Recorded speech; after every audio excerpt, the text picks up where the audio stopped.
இல்லாத இடங்கள்ல பாதை உண்டு பண்ணுகிற ஒரு கர்த்தர் அவர். பாதை அடைஞ்சு போயிருந்தது அப்படின்னா பரவாயில்ல, அங்க பாதையே தெரியலன்னு வச்சுக்கோங்களேன், அவர் அங்க பாதையை உண்டு பண்ணுகிறார். உனக்காக பாதையை உண்டு பண்ணுகிற கர்த்தர்.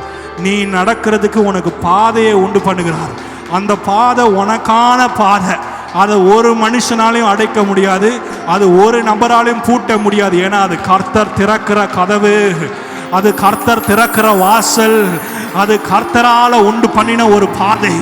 அதை ஒரு மனிதனாலும் உனக்கு விரோதமாய் எழும்பும் ஒரு ஆயுதமும் அது வாய்க்காமலே போகும்.